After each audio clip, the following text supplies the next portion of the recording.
ನಮ್ಮನ್ನ ರಾಜೀನಾಮೆ ಕೇಳುವಂತ ಮುಂಚೆ ಅವರು ಯಾವ ಪಕ್ಷವನ್ನು ನಂಬಿಕೊಂಡು ಯಾವ ಪಕ್ಷದ ಒಂದು ಸಿದ್ಧಾಂತದಲ್ಲಿ ಅವರು ಇದ್ರು ಆ ಸಿದ್ಧಾಂತದ ವಿರುದ್ಧ ಹೋಗಿದ್ದಕ್ಕೆ ಇವತ್ತು ಆ ಪಕ್ಷ ಉಚ್ಚಾಟನೆ ಮಾಡಿದೆ. ಉಚ್ಚಾಟನೆ ಮಾಡಿದ್ದು ಅವ್ರನ್ನ, ನಮ್ಮನ್ನಲ್ಲ. ನಮ್ಮ ಪಕ್ಷ ನಮಗೆ ರಾಜೀನಾಮೆ ಕೇಳುವಂಥದ್ದು ಅವ್ರಿಗೆ ಯಾವ ರೀತಿ ನೈತಿಕ ಮಟ್ಟ ಇದೆಯೋ ಗೊತ್ತಿಲ್ಲ. ತಾವು ರಾಜೀನಾಮೆ ಕೊಡ್ಬೇಕು. ಆ ಪಕ್ಷಕ್ಕೆ ರಾಜೀನಾಮೆ ಕೊಟ್ಟು ಚುನಾವಣೆ ಎದುರಿಸ್ಲಿ, ಮುಂದೆ ತೋರಿಸ್ತೀವಿ ಅಂತ ಹೇಳಿದ್ವಿ ನಾವು.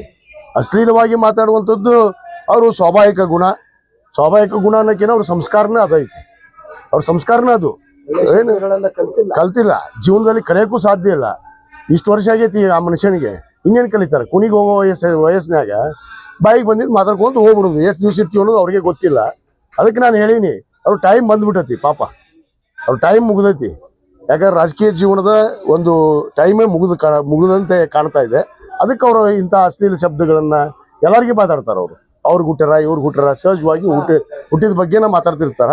ಅವ್ರಿಗೆ ಅವರೇ ಪ್ರಶ್ನೆ ಹಾಕೊಳ್ಳಿ, ಅವ್ರು ಸ್ವಲ್ಪ ಚರ್ಚೆ ಮಾಡಲಿ. ಯಾರಿಗೆ ನಾವು ಹುಟ್ಟಿವಿ ಅನ್ನೋದನ್ನ ಇಡೀ ಕರ್ನಾಟಕ ರಾಜ್ಯ ಗೊತ್ತೈತಿ, ಇಡೀ ದೇಶಕ್ಕೆ ಗೊತ್ತಿದೆ ನಾವು ಯಾರಿಗೆ ಹುಟ್ಟಿವಿ, ಏನು ಆಗಿದ್ದೀವಿ ಅಂತೇಳಿ.